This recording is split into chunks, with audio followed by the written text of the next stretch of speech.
soyons tous bénis. Amen. Amen. Nous allons ouvrir nos Bibles dans le livre de Exode chapitre 10. Nous allons prendre à partir du verset 1. L'Éternel dit à Moïse, va vers Pharaon, car j'ai endurci son cœur et le cœur de ses serviteurs pour faire éclater mes signes au milieu d'eux. C'est aussi pour que tu racontes à ton fils et au fils de ton fils comment j'ai traité les Égyptiens et quels signes j'ai fait éclater au milieu d'eux. Et vous saurez que je suis l'Éternel. Moïse et Aaron allèrent vers Pharaon et lui dirent, ainsi parle l'Éternel, le Dieu des Hébreux. Jusqu'à quand refuseras-tu de t'humilier devant moi? Laisse aller mon peuple afin qu'il me serve. Amen. Laisse aller mon peuple afin qu'il me serve. Si tu refuses de laisser aller mon peuple, voici, je ferai venir demain des sauterelles dans toute l'étendue de ton pays. Elles couvriront la surface de la terre et l'on ne pourra plus voir la terre. Elles dévoreront le reste de ce qui est échappé et ce que vous a laissé la grêle. Elles dévoreront tous les arbres qui croissent dans vos champs. Elles rempliront tes maisons, les maisons de tous tes serviteurs et les maisons de tous les Égyptiens. Tes pères et les pères de tes pères n'auront rien vu de pareil depuis qu'ils existent sur la terre jusqu'à ce jour. Moïse se retira et sortit de chez Pharaon. Les serviteurs du Pharaon lui dirent, jusqu'à quand cet homme sera-t-il pour nous un piège? Laisse aller ces gens et qu'ils servent l'Éternel leur Dieu. Ne vois-tu pas encore que l'Égypte périt? On fit revenir vers Pharaon Moïse et Aaron. Allez, leur dit-il, servez l'Éternel votre Dieu. Qui sont ceux qui iront? Moïse répondit, nous irons avec nos enfants et nos vieillards, avec nos fils et nos filles, avec nos brebis et nos bœufs, car c'est pour nous une fête en l'honneur de l'Éternel. Pharaon leur dit, que l'Éternel soit avec vous, tout comme je vais vous laisser aller, vous et vos enfants, prenez garde, car le malheur est devant vous. Non, il change d'avis. Non. Allez, vous les hommes, et servez l'Éternel, car c'est là ce que vous avez demandé. Et on les chassa de la présence de Pharaon. L'Éternel dit à Moïse, étends ta main sur l'Égypte, et que les sauterelles montent sur le pays d'Égypte, qu'elles dévorent toute l'herbe de la terre, tout ce que la grêle a laissé. Moïse étendit sa verge sur le pays d'Égypte, et l'Éternel fit souffler un vent d'Orient sur tout le pays toute cette journée et toute la nuit. Quand ce fut le matin, le vent d'Orient avait apporté les sauterelles. Les sauterelles montèrent sur le pays d'Égypte et se posèrent dans toute l'étendue de l'Égypte. Elles étaient en si grande quantité qu'il n'y avait jamais eu et qu'il n'y en aura jamais rien de semblable. Elles couvrirent la surface de la terre et la terre fut dans l'obscurité.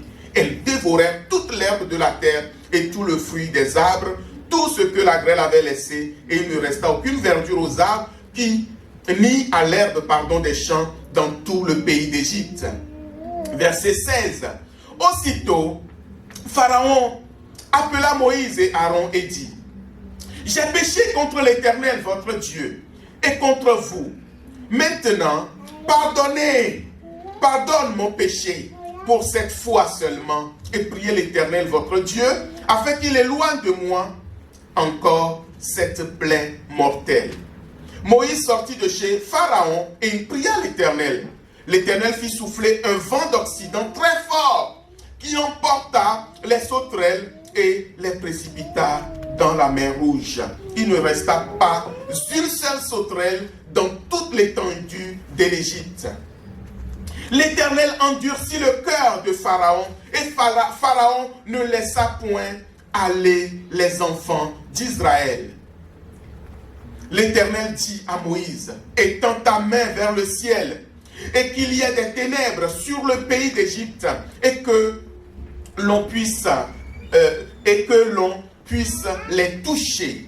Moïse étendit sa main vers le ciel et il y eut d'épaisses ténèbres dans tout le pays d'Égypte pendant 3 jours. On ne se voyait pas les uns les autres et personne ne se leva de sa place pendant 3 jours. Mais il y avait de la lumière dans les lieux où habitaient tous les enfants d'Israël. Amen. Amen. Oh, quelle parole, bien-aimés. Vous savez comment Dieu lui-même a eu compassion de son peuple. Amen. Amen. C'est Dieu lui-même qui a eu compassion de son peuple. Exode chapitre 3, vous le connaissez, verset 7. L'Éternel dit, j'ai vu la souffrance de mon peuple qui est en Égypte et j'ai entendu les cris que lui font pousser ses oppresseurs, car je connais ses douleurs. Je suis descendu pour le délivrer de la main des Égyptiens. Amen. Amen. Donc c'est la rencontre de Moïse avec Dieu. Et c'est Dieu lui-même qui a vu la souffrance de son peuple. Et c'est Dieu qui a envoyé Moïse pour aller sortir les enfants d'Israël de cette captivité qui n'avait que trop duré. Et vous voyez que le texte, nous avons lu qu'une petite portion de cette histoire, qui connaissait la Bible. Là, vous voyez que Moïse va voir Pharaon. Moïse va dire à Pharaon, l'Éternel te demande de laisser partir le peuple. Mais Pharaon dit, niet, pas question, vous n'allez pas partir. Pharaon dit, personne ne va partir. Ok, les hommes, allez-y, mais les femmes et les enfants, les vieillards, vous restez. Les bœufs, les troupeaux, vous restez. Vous voyez, bien-aimé, ce que le Saint-Esprit veut nous dire ce matin, bien-aimé, Satan ne laissera jamais quelqu'un partir de son propre gré. Il faut le forcer. Si tu veux la victoire, il faut que tu te lèves. Amen. Alléluia. Amen. C'est pourquoi nous devons nous lever, peuple de Dieu. Amen. Dieu a fait tellement de signes en Égypte, mais Pharaon ne voulait pas céder. Est-ce que vous voyez?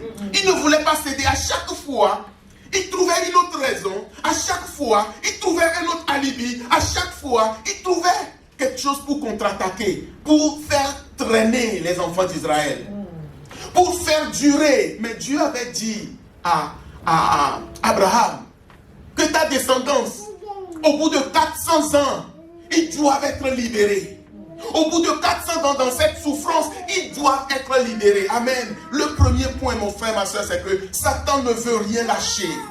Satan ne veut pas lâcher ta vie. Satan ne veut pas lâcher ta famille. Satan ne veut pas lâcher ton mari. Satan ne veut pas lâcher tes enfants. Je te dis que Satan ne veut pas les lâcher. Satan ne veut pas lâcher ta santé. Mais c'est à toi de te lever. Alléluia. Moïse était un homme au front dur. Ah! Alléluia. Ce n'est pas notre christianisme là où on est là. Dieu est bon, Dieu est bon, Dieu est bon, on cède à tout. Non, non, non, non, non, non, non, non. Moïse avait le front dur. Il pouvait regarder Pharaon en face. Parce qu'il savait que celui qui est en lui était plus grand. Alléluia. Moïse dit qu'il faut que tu laisses sortir ce peuple. Vous savez, il y a différents types de négociateurs. Et je parle des politiques. Il y a des politiques qui sont faibles. Oui, il y a des politiques qui sont vraiment faibles. Je ne citerai pas le nom de personne ici. Mais vous allez voir certains politiques, ils vont être gentils avec tout le monde, en train de taper dans le dos de tout le monde. Mais bien, la politique, ce n'est pas sourire et taper dans le dos des gens. Hein. Non. Ah, quelqu'un m'a dit, mais le pasteur, qu'est-ce qu'il veut nous dire ce matin? Je ne suis pas là pour parler de politique. Mais c'est pour dire que la négociation, quand tu veux défendre tes droits, il ne suffit pas juste d'être là en train de sourire. Quand tu veux défendre ton pays, il ne suffit pas d'être là, serrer les mains aux chefs d'État, leur taper dans le dos. Non, parce que chaque pays défend ses intérêts. Chaque pays défend ses... examinez les Américains. Les Américains, ils sont gentils, ils sont courtois, ils aiment bien. Mais ils vont toujours te dire que America first. America first. Si ils sont trois pour aller dans un pays, pour vous terminez la phrase comme vous voulez. Les Américains vont toujours chercher premièrement leur intérêt. Alléluia. Et nous aussi dans le royaume de Dieu, je ferme la page des politiques, c'est pour faire une comparaison. Nous aussi dans le royaume de Dieu, nous devons défendre les intérêts du royaume de Dieu. Nous ne devons rien laisser à Satan. Satan veut que tu sois à l'église, mais que ton fils soit, je ne sais où. Satan veut que tu sois à l'église, mais que ton mari soit, je ne sais où. Est-ce que vous voyez? Satan ne veut pas lâcher les maisons. Satan veut que tu sois à l'église, mais que ta mère soit malade.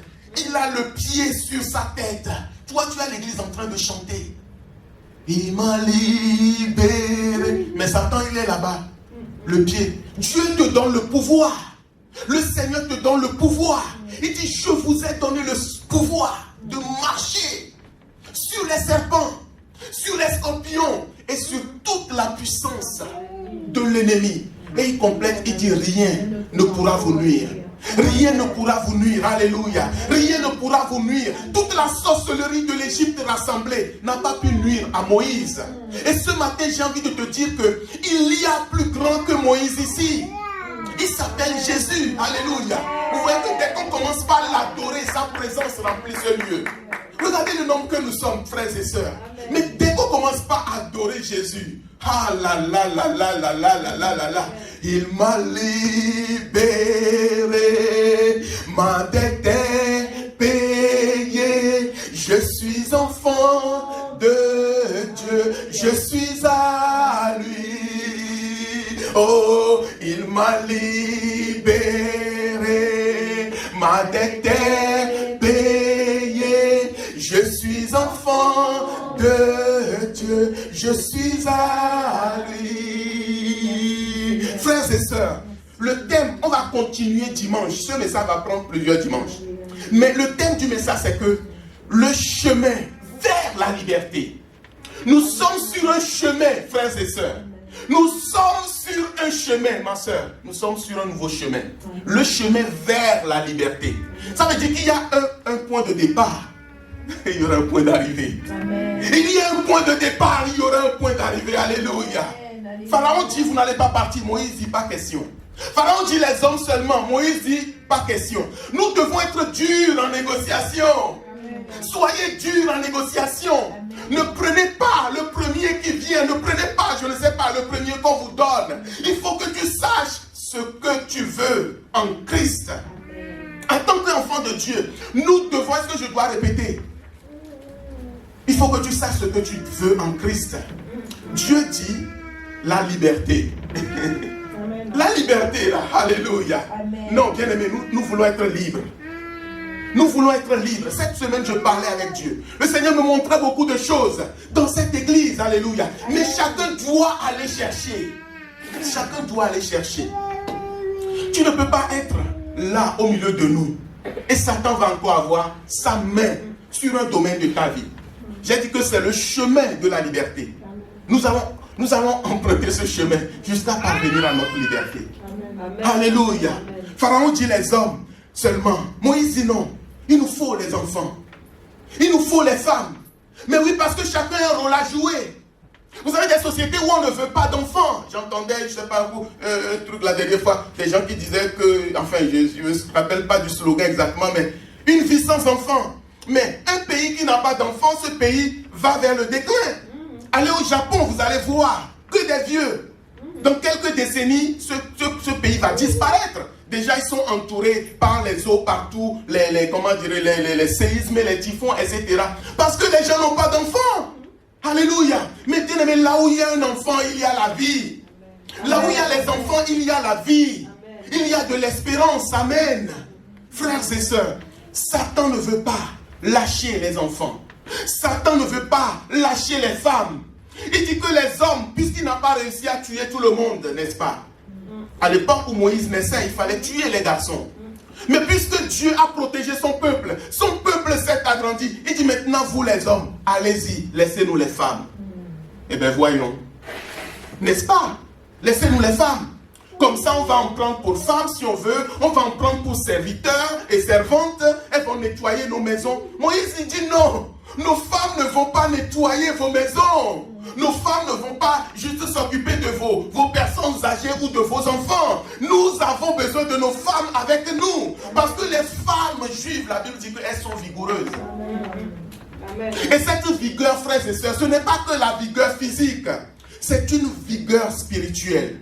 Et je vous le dis souvent dans cette église, c'est des choses que j'ai vécues, c'est pourquoi je peux en parler avec certitude. Quand les femmes sont fortes dans la foi, quand les femmes sont fortes dans la prière, l'église est en feu.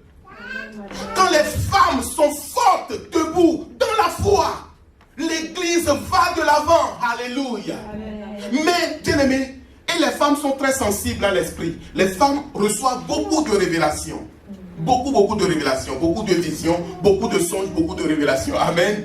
C'est pourquoi, une église bien constituée, les pasteurs doivent beaucoup prier pour les femmes pour que le Saint-Esprit puisse les animer. C'est une parenthèse. Amen. Parce que si tu ne pries pas, si vous ne priez pas pour que Dieu garde les femmes, que le Saint-Esprit les garde, qu'est-ce qui se passe? Satan va donner des fausses images en fait. Des fausses révélations. Est-ce que quelqu'un me suit? Des fausses révélations. Et la femme, Dieu m'a montré, j'ai vu, je suis sûr que ça vient de Dieu, mais ça ne vient pas de Dieu. Est-ce que vous voyez? C'est pourquoi nous devons beaucoup prier. Ça, ce n'est pas pour nous. Cette porte-là, nous la fermons. Mais nous ouvrons la porte des révélations qui viennent de Dieu. Nous ouvrons la porte des songes qui viennent de Dieu. Alléluia. Nous ouvrons les portes pour les choses que Dieu montre. Amen. Moi, depuis 20 ans, c'est vrai, j'ai vu, bien aimé, Dieu a montré beaucoup de choses à des sœurs dans l'église. Ça s'est passé exactement de cette façon. Bien aimé, notre Dieu, c'est le Dieu des miracles. Amen. C'est le Dieu qui ouvre les portes. Tout ça pour dire que les femmes, bien aimées, les femmes, si vous priez, alléluia, ma sœur Patricia, si vous priez, oui, je suis très sérieux, Dieu va ouvrir vos yeux, alléluia. Dieu va vous révéler des choses, Dieu va vous montrer des choses. Amen. Il dit, invoque-moi, je te répondrai, je t'annoncerai de grandes choses. Alléluia. Vous savez, il fut un temps qu'on était à la maison, quand je voyais les deux sœurs adorer avec pasteur René, on se regarde. Et quand le culte finit, on s'appelle. Et le pasteur il me dit, mais ces femmes, je ne sais pas ce qui leur arrive. Elles sont fortes. Ce n'est pas pour vous flatter que Dieu vous garde. Elles sont fortes. Elles sont vigoureuses.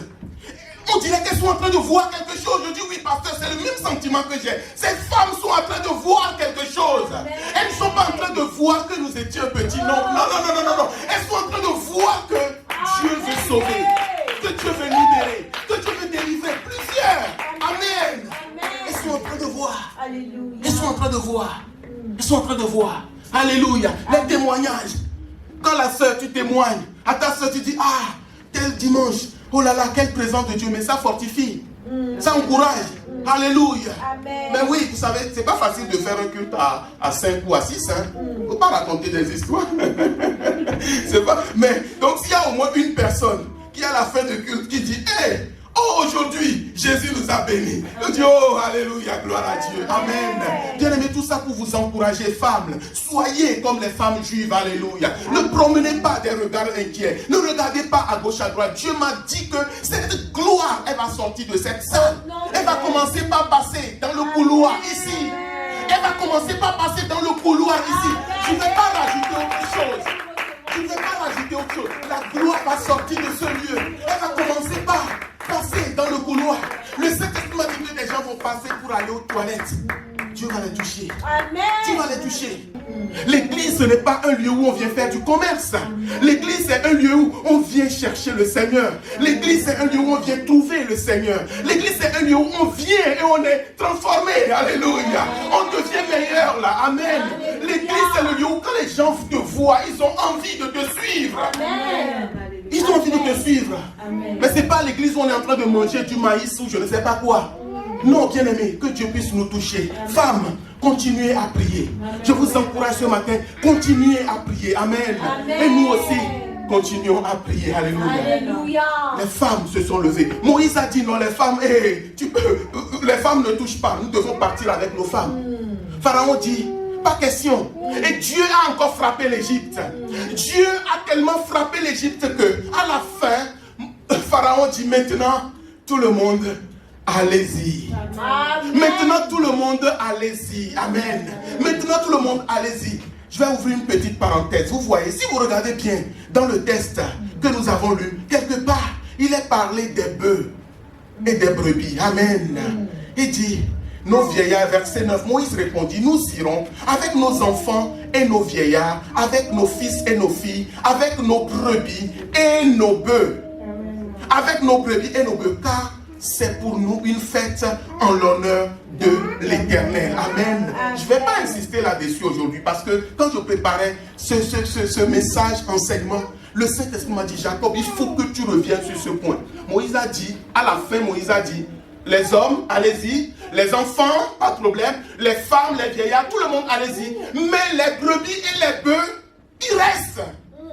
Moïse dit, non, non, non, ça ne va pas se passer comme ça. Bien-aimé, écoutez-moi bien. Et le Saint-Esprit m'a dit, mais les hommes et les femmes, les enfants, c'est les âmes. C'est le salut. On viendra le dimanche, on va approfondir. C'est le salut.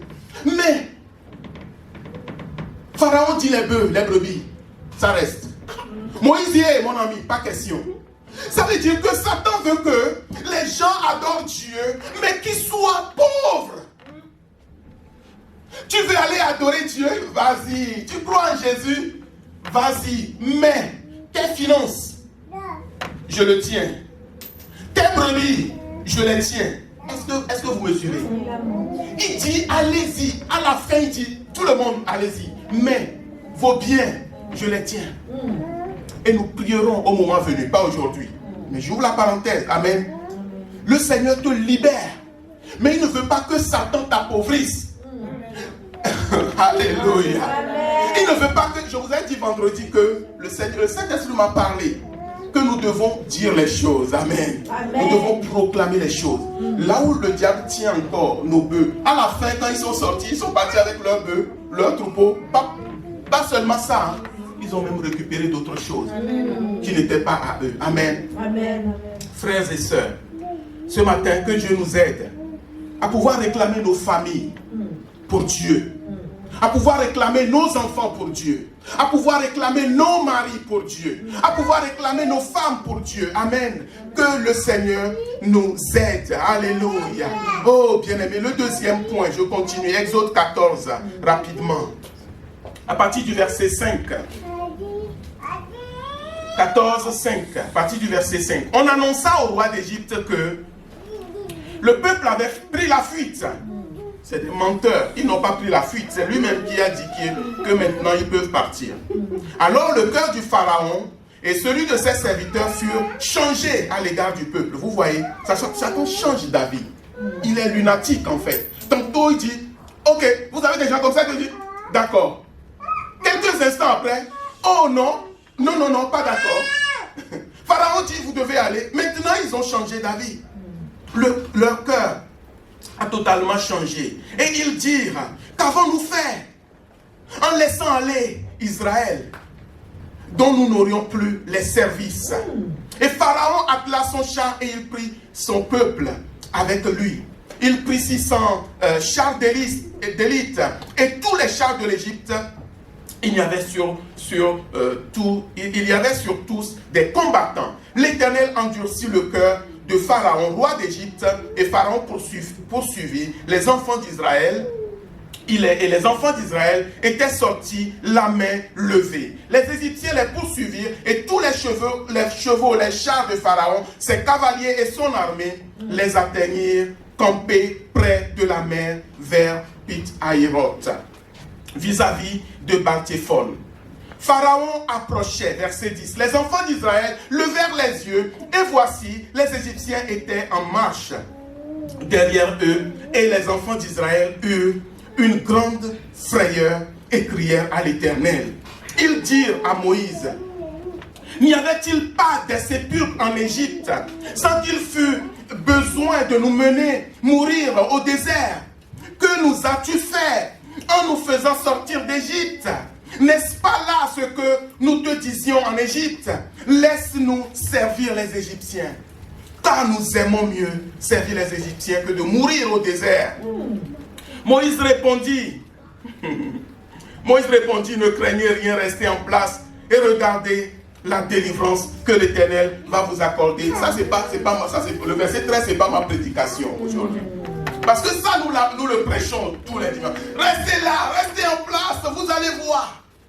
Mais le point qui m'intéresse ce matin, frères et sœurs, Vous avez vu comment Dieu a délivré ce peuple. Maintenant qu'ils sont partis, l'ennemi les poursuit. Alléluia. Satan est derrière ta famille. Satan est derrière ta bénédiction. Satan est derrière ta santé. Satan est derrière tes projets. Maintenant, les enfants d'Israël, voyant la pression de l'ennemi, commencent par dire des paroles qui sont totalement à côté de la réalité. Ils disent à Moïse, mais pourquoi est-ce que tu nous as sortis de là? Il fallait nous laisser là où nous étions. Parce que finalement, nous étions mieux là-bas. Waouh! Quelle parole! Bien, mais des fois, tu fais du bien à des personnes et puis, oui, il y a des histoires comme ça. Des fois, tu fais du bien à quelqu'un et puis, après, cette personne va totalement se retourner contre toi. Totalement se retourner contre toi. Tu vas dire, hé! Oh Jésus, que cela ne soit pas notre cas. Alléluia. Que cela ne soit pas notre cas. Pharaon change d'avis. Pharaon n'est pas sincère. Mais les enfants d'Israël, que Dieu lui-même, il a sorti, arrivé maintenant en dehors, ils se retournent contre Moïse. Ils disent, mais Moïse, on t'avait dit. On t'avait dit de nous laisser. On aime bien servir Pharaon. Est-ce qu'il n'y avait pas de sépulcre là-bas pour qu'il y ait besoin qu'on vienne mourir au désert? Moïse les regardait et dit, mais les amis, on dit, Moïse, tais-toi. Tais-toi. Moïse dit, oh, c'est l'Éternel qui m'a parlé. Quel Éternel t'a parlé? On va te frapper maintenant sur la bouche. Quel Éternel t'a parlé? Regarde Pharaon qui vient nous tuer. Le peuple était découragé. Le peuple confessait maintenant la défaite. Le peuple regrettait ce qui était derrière. Et c'est mon point important, le deuxième point, frères et sœurs. Dieu te demande, parce que vous savez, le chemin vers la liberté n'est pas un long fleuve tranquille. Le chemin, Dieu t'a délivré, Dieu t'a sorti, mais tu es en route. Nous sommes en route. Alléluia, on l'a chanté, hein. Ah, je suis en route. Nous sommes en route, mais ce n'est pas une route qui est facile. La route est parsemée d'épreuves et de difficultés. Nous devons garder ça en tête. Ils disent, il n'y a pas de sépulcre là-bas. Pourquoi? On mangeait des concombres. Il y avait, comment? C'est comme quelqu'un qui quitte la France. Mais en France, on mangeait du fromage. Il y avait des, comment, aidez-moi. Du caviar. Du caviar. Mais il n'a jamais mangé de caviar en fait. On mangeait du caviar. Il y avait du vin de Bordeaux. Même le vin qu'on a servi au roi là-bas. Tous les jours, on buvait. Tous les jours, on était sous la tour Eiffel. Tous les jours. Mais sauf que quand tu es à l'étranger, tu vois la tour Eiffel qui brille, tu vas penser que c'est tous les jours la vie de ceux qui sont en France, c'est comme ça, n'est-ce pas? Mais quand tu arrives à Paris, tu arrives sous la tour Eiffel. Vous savez qu'il y a des crimes qui sont commis sous la tour Eiffel là-bas? Il y a une jeune brésilienne qui s'est fait agresser là-bas. Ça fait à peine 2 mois. Sous la tour, la place Champ de Mars là-bas. Des voleurs, des agresseurs. Mais ces mêmes personnes vont dire qu'en Égypte, on était bien. Alors que là-bas, ils étaient esclaves.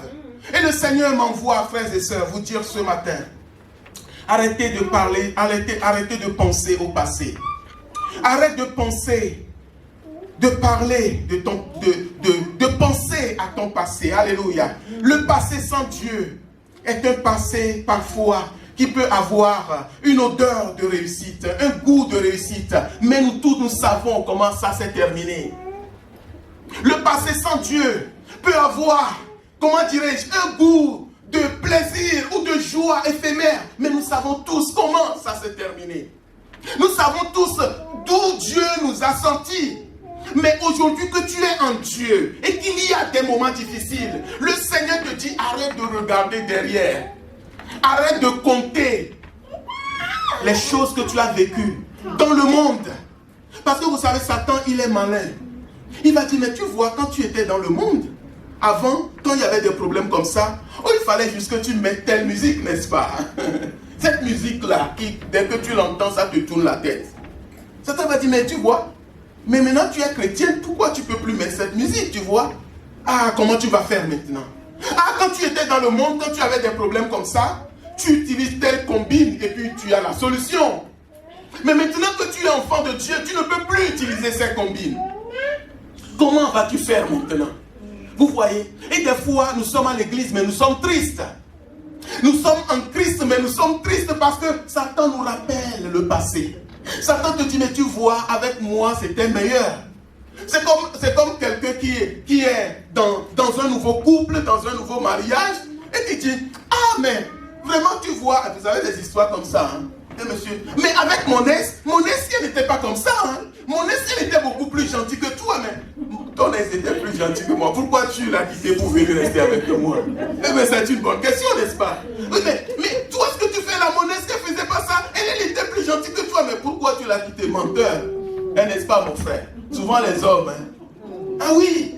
Ah mais toi, je ne te comprends pas. Toi, je ne te comprends pas. Mon ex, ça, c'est les choses qu'il ne faut jamais faire. Hein. Je parle du royaume de Dieu. Hein. En Christ, pas question. Hein.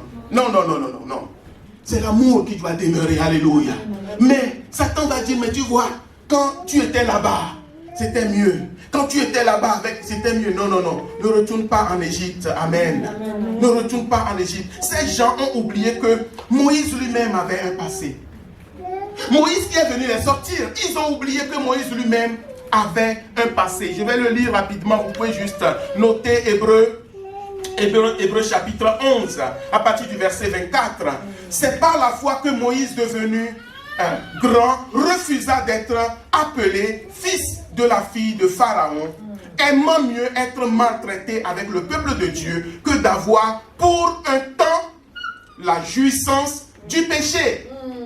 Moïse a préféré être maltraité avec le peuple de Dieu que d'avoir pour un temps la jouissance du péché. Waouh, amen. L'auteur du livre des Hébreux, il y est allé fort et directement. Allez, il n'est pas passé par... il est allé tout droit au but. En fait, Moïse était prince d'Égypte. Moïse avait tout. Alléluia. Il avait le confort, il avait la richesse, il avait la gloire. Il avait la position des cuisiniers, des serviteurs, des servantes et même un trône probable.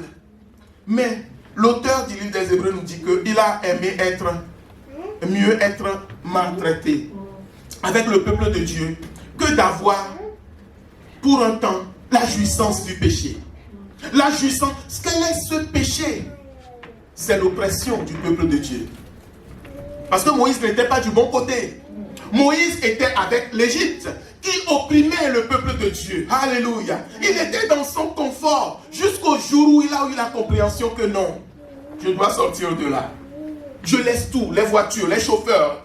À l'époque, ils n'avaient pas de voiture, mais peut-être des chevaux, des trucs comme ça. Je laisse tout mon confort, les cuisiniers. Je laisse le pouvoir et je vais rejoindre le peuple faible. Alléluia. Mais les Juifs, à cette époque, ils n'ont pas, je ne sais pas, ils n'ont pas réfléchi pour dire, mais nous, on dit, on a quitté nos concombres, quoi d'autre, etc. Mais Moïse qui nous conduit, Moïse a perdu beaucoup plus que eux. Eux, ils étaient là, Moïse, lui, il était parti en fuite pendant 40 ans. Est-ce que vous voyez? Donc, Moïse a laissé beaucoup derrière lui. Amen. Moïse a laissé beaucoup derrière lui. Et Moïse encourageait le peuple de ne pas se décourager. Alléluia. Mais de focaliser son attention sur le Seigneur. Ne pensez plus aux événements passés. Isaïe 43, 18 et 19. Ne pensez plus aux événements passés, car voici, je vais faire de nouvelles choses. Mais c'est la première partie qui m'intéresse. Alléluia. Ne pensez plus aux événements passés. Frères et sœurs, le chemin vers la liberté, c'est un chemin qui est difficile. Des fois, Satan veut te faire retourner en arrière. Satan veut te faire douter de ta foi. Satan veut te faire douter de ton engagement. Mais ce matin, Dieu m'envoie te dire, tiens bon. Tiens bon. Ne te décourage pas. Ne baisse pas les bras. Ne dis pas que la situation est difficile, donc je vais retourner en arrière. Non, ce sera une très mauvaise décision. Mais reste là où tu es. Alléluia. Reste là où tu es. Amen. Alléluia. Oh, troisièmement, il y a un passé dont nous devons nous rappeler et que nous ne devons pas oublier. Il y a un passé que nous devons garder sous nos yeux. Alléluia. Ce sont les bienfaits de l'Éternel dans nos vies. Les bienfaits de l'Éternel dans nos vies. Est-ce que vous me suivez toujours? Le passé sans Dieu, nous devons l'oublier. En tout cas, ça va toujours venir dans la tête, mais Dieu le repousse. On ne va pas dire que c'est oublié. Non, il ne faut pas raconter des histoires. Alléluia. Ça va venir, mais tu dis, oh, arrière de moi, ça c'est passé ça. Maintenant, à jamais délivré. Je suis maintenant en Christ. À jamais libéré. Je parlerai dans les dimanches à venir des différentes catégories de chrétiens. Chacun va trouver sa place. Mais pas dans un esprit accusatoire, mais dans un esprit d'enseignement. Alléluia. Parce que dans l'église, tout le monde n'est pas chrétien. Et des fois, les responsables de l'église, ces choses, si vous ne savez pas, eh bien, vous allez blesser les gens, vous allez vouloir forcer les gens. Non, l'église, c'est la maison de Dieu. Alléluia. Et l'image du tabernacle, le tabernacle a 3 parties. Je l'avais dit ici. Le parvis, le lieu saint et le lieu très saint. L'église, c'est une maison ouverte. Alléluia. Mais on ne peut pas fermer l'église pour dire c'est juste les bons qui doivent être à l'église. Mais vous vous trompez. Dieu lui-même qui a créé l'homme. Dieu n'a-t-il pas le pouvoir de faire que tous les hommes puissent croire en lui? Vous n'avez jamais posé cette question? Dieu qui a créé tous les hommes, ne peut-il pas faire comme ça pour que tous les hommes soient bons? Eh bien non, il nous a laissé comme ça. Non, bien aimé, c'est des choses simples. Quand nous comprenons, on est relax en fait. On est vraiment détendu. On n'est pas stressé à l'église. Alléluia. Et ce n'est pas parce qu'il y a des personnes qui ne sont pas affermies ou autres, qui sont dans l'assemblée, que Dieu ne va pas faire ce qu'il veut faire. C'est ça qu'il faut comprendre. Alléluia. Je ferme la parenthèse. Mais il y a un souvenir dont il faut se rappeler. Ce sont les bienfaits de l'Éternel. Je vais vite. Ce peuple a oublié tout ce que Dieu a fait pour eux, au point que Dieu les a un jour interpellés. Souviens-toi de tout ce que j'ai fait à l'Égypte. Et c'est vrai, Dieu a frappé l'Égypte de 10 plaies différentes, la grêle, etc. Vous avez vu le Nil qui s'est transformé en sang. On l'a vu tout à l'heure, les sauterelles, les épaisses ténèbres, ainsi de suite. Le peuple a oublié tout ce que Dieu a fait. Le peuple a oublié comment Dieu a ouvert la mer Rouge devant eux. Le peuple a oublié comment ils ont traversé, les amis, ils ont traversé la mer à sec. Quelle expérience! Les gens ont oublié. Les gens ont oublié comment Dieu a coupé le Jourdain en 2 afin qu'ils puissent passer. Le peuple a oublié comment Dieu les avait guéris des morsures des serpents brûlants dans le désert. Le peuple a oublié. Le peuple a oublié comment Dieu les avait nourris de la manne pendant 40 ans dans le désert. Le peuple a oublié comment leurs vêtements ne se sont pas usés, leurs chaussures. Le peuple a oublié. Et ce matin, mon frère, ma soeur, le Seigneur te dit, souviens-toi de mes bienfaits dans ta vie. Amen. Souviens-toi de mes bienfaits dans ta maison. Souviens-toi de tout ce que j'ai déjà fait pour toi. Amen. Souviens-toi, souviens-toi, souviens-toi. Psaume 103, verset 2. Mon âme bénit l'Éternel et n'oublie aucun. J'ai souligné, n'oublie aucun de ses bienfaits. N'oubliez pas les bienfaits de l'Éternel. Bien aimé, il y aura toujours quelque chose qui ne va pas. Moi, je ne vais pas vous mentir. Il y aura toujours quelque chose qui ne va pas. Mais n'oublie pas les bienfaits de l'Éternel dans ta vie. N'oublions pas les bienfaits de l'Éternel dans nos maisons. N'oublions pas les bienfaits de l'Éternel dans l'église que nous sommes. C'est comme on est là ce matin. Oh Seigneur, il manque le guitariste. Oh, s'il y avait vraiment le guitariste ce matin. Mais le guitariste, il est en route. Au nom de Jésus. Le guitariste, jamais je suis en route. Le guitariste, il est en route. Quelqu'un va lui demander, tu vas où? Il dit, je vais aller jouer la guitare pour le Seigneur là-bas. Il est en route. Alléluia. Mais aujourd'hui, tu peux dire, mais Seigneur, merci parce que maintenant on a un micro pour chanter là-dedans. Alléluia. Non mais regardez le lieu où nous sommes. Alléluia. C'est pas pour... Mais gloire à Dieu. Regardez l'espace que nous avons. Waouh. Regardez les chaises que nous avons. Amen. Regardez l'espace, l'estrade, le lieu. Nous pouvons bouger là. Amen, n'est-ce pas? Eh ma soeur, si tu te rappelles qu'on était à Montreuil, on ne pouvait pas bouger comme ça, on était. Hein, n'est-ce pas, Patricia? Mais regardez les bienfaits de l'Éternel. Mais les autres choses sont en route. Jamais je suis en route. Mais contemple les bienfaits de l'Éternel. Si Satan vient, tu dis, toi, Satan, t'as bien trouvé à faire. Va chercher quelqu'un d'autre. Pas moi. Moi, je compte les bienfaits de l'Éternel. Alléluia. Je compte les bienfaits. Je n'oublie aucun de ses bienfaits. Et pour terminer, faites comme Moïse. Il a préféré l'ignominie, la honte du peuple de Dieu. Oui, bien-aimé, la honte, l'ignominie. Des fois, je vois dimanche, quand les gens, les familles, ils vont à l'église, je vois que je suis en voiture, je vois des automobilistes, comment ils les regardent. Nos familles, quand ils vont à l'église dimanche, des fois, je vois sur la route, les gens les regardent comme... Je dis, oh, vraiment, les véritables misérables, c'est vous. C'est vous qui pensez que vous avez tout. Moïse, il avait tout ça un jour, il est descendu. Et dit, moi, ce peuple qui est à pied là, mais je préfère être avec eux. Et c'est ça que nous devons prêcher, alléluia.